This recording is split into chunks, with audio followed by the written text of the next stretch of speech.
Ο πόνος, ο πραγματευτής, περνά στη γειτονιά του.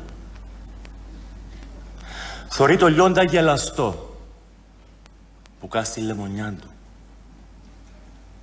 Λαλεί του πόψε να χαθεί η μέρα και το φως σου.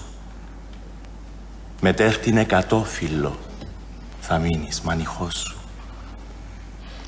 Η νύχτα μπαίνει φουρκαστή να της το μαντατέψει της κόρης, πως ο χάροντας ενάρτη να την κλέψει. Η κόρη ασυνδρομάχτηκε, βουρά να μανταλώσει.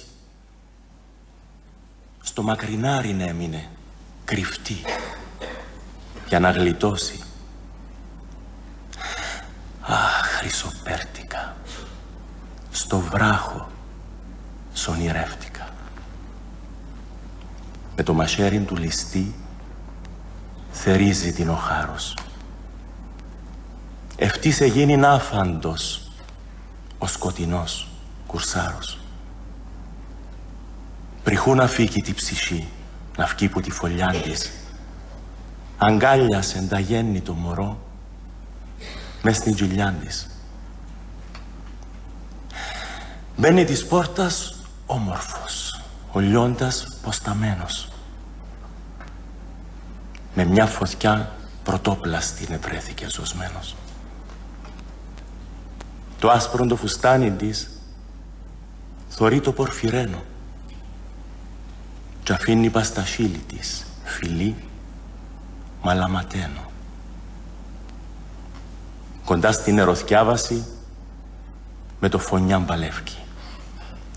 Πετά μια χρυσοπέρτικα που δίπλα του και φεύγει. Ανοίξαν τα επουράνια και η αγάπη του φωνάζει, πρόσεχε λιόντα και βαστό να πιω κι άλλο μαράσει. Επέσαν τα μαχαίρκα τους στη γη την πικραμένη και μείνασιν αντικριστή δυο βράχοι αρματωμένοι.